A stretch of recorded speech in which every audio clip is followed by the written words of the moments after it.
चलिए अगली खबर का रुख कर लेते हैं। खबर आपको बता रहे हैं देहरादून से, जहां स्ट्रीट चिल्ड्रन पॉलिसी तैयार हो चुकी है, जिसके तहत हजारों बच्चों का पुनर्वास होगा। बच्चों को की बेहतरी के लिए ये व्यवस्था की गई है। कैबिनेट में पॉलिसी के प्रस्ताव पर चर्चा होगी।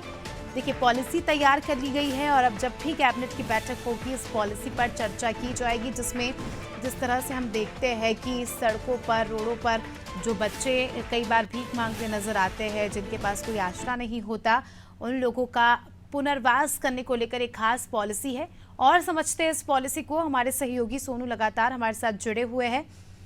सोनू, एक बहुत ही महत्वपूर्ण पॉलिसी, स्ट्रीट चिल्ड्रन पॉलिसी तैयार कर ली गई है उत्तराखंड में, जो कि अपने आप में काफ़ी ज़्यादा आवश्यक भी है। जिस तरह से इस तरह से गरीब बच्चों की संख्या बढ़ रही है, जो रोडों पर आकर, सड़कों पर आकर, सार्वजनिक स्थानों में भिक्षावृत्ति का काम करते हैं, खासकर उन लोगों के लिए ये पॉलिसी काफ़ी ज़्यादा महत्वपूर्ण है। और बताया जा रहा है कि आने वाले समय में कैबिनेट की बैठक में इससे मंजूरी मिल सकती है इस प्रस्ताव को।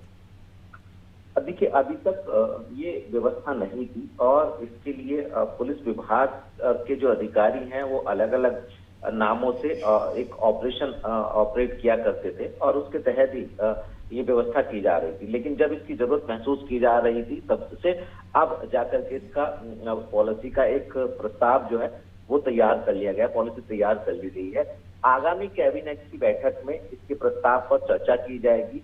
ये जो बच्चे हैं ये हजारों की तादाद में बच्चे हैं। खास तौर से अगर हम उत्तराखंड के देहरादून जनपद की बात करें, हरिद्वार जनपद की हम बात करें और उधम सिंह नगर और नैनीताल का कुछ ऐसा इलाका है जहां पर ज्यादा संख्या में बच्चे हैं। तो कहीं ना कहीं इनका कैसे पुनर्वास किया जा सकता है, कैसे इनको बेहतर शिक्षा उपलब्ध कराई जा सकती है और किस तरह से इनके लिए आवास की व्यवस्था हो सकती है, इस पॉलिसी के तहत इन तमाम पहलू पर फोकस होगा। और इसके साथ साथ रोजगार और स्वरोजगार से कैसे जोड़ा जा सकता है, तो कहीं ना कहीं बच्चों का संरक्षण हो सकेगा। और अगर किसी भी बच्चे का कोई भी उनके माता पिता ने किस तरीके के उनका शोषण किया है या उनसे संबंधित जो समन्वय है वो भी बनाया जाएगा। तो कहीं ना कहीं जो दूसरे स्थानों के बच्चे हैं उनके परिजनों से भी संवाद स्थापित किया जाएगा। तो कहीं ना कहीं बच्चों का पुनर्वास, उनका संरक्षण, उनकी शिक्षा, उनका रोजगार, उनका स्वास्थ्य, इस पॉलिसी के तहत इन तमाम पहलों पर फोकस किया जाएगा। ये काफी समय से महसूस किया जा रहा था। अब चूंकि पॉलिसी का ड्राफ्ट जो है वो तैयार हो गया है, इस प्रस्ताव पर कैबिनेट में चर्चा होगी और कैबिनेट के बाद ये उम्मीद की जा रही है कि जो भिक्षावृत्ति से जुड़े हुए बच्चे हैं या जो गलत दिशा में जा रहे हैं, चाहे उनकी पीछे की वजह जो भी रही हो, या चौक चौराहे पर जो भीख मांगते हुए बच्चे नजर आते हैं, जो बहुत ज्यादा गरीब तबके के हैं, अब उनका संरक्षण हो सकेगा। और कहीं ना कहीं ज्यादा से ज्यादा बच्चों का जब संरक्षण होगा, उनका पुनर्वास होगा, तो ये इस तरीके के बच्चों की तादाद कम होगी। हजारों की संख्या में बच्चे बताए जा रहे हैं। और अब जो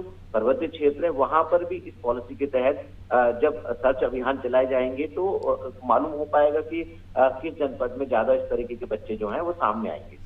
बिल्कुल, काफ़ी ज़्यादा महत्वपूर्ण भी है और काफ़ी अच्छी पॉलिसी है ये, खासकर बच्चों के लिहाज से अगर हम बात करें, क्योंकि बच्चे ही भविष्य बताए जाते हैं और प्रदेश का भविष्य यही बच्चे हैं।